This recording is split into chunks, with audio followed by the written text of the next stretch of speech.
না না না, এই বাংলার জনগণ দ্বিতীয়বার আর কোন ফ্যাসিবাদকে বাংলাদেশে দেখতে চায় না, কোন চাঁদাবাজকে দেখতে চায় না, কোন ঘাট দখলদারিকে দেখতে চায় না। আমি সকলকে উদাত্ত আহ্বান জানাবো, যারা এখনো এই জনগণের ভাষা বুঝতে ব্যর্থ হচ্ছেন, এখনো আছে, আপনারা এই জুলাইয়ের চেতনা পোষণ করুন। যদি এই জুলাইয়ের চেতনার বিরুদ্ধে আপনারা অবস্থান গ্রহণ করেন, বাংলার জনগণ আপনাদের বিরুদ্ধে অবস্থান গ্রহণ করবে।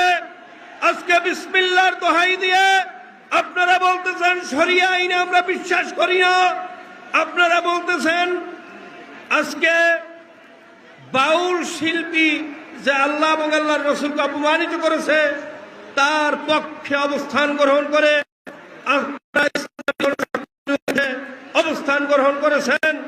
মনে রাখবেন, বাংলাদেশের জনগণ এখন সচেতন, আর সেই ধোঁকায় পড়বে না। ইনশাআল্লাহ আগামী নির্বাচন হবে এদেশের জাতির ভাগ্যের পরিবর্তনের নির্বাচন।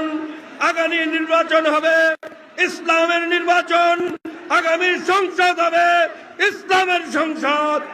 এই আশাবাদ, এই উদাত্ত আহ্বান রেখে আমার আলোচনা এখানে শেষ করছি। আসসালামু আলাইকুম ওয়া রাহমাতুল্লাহ।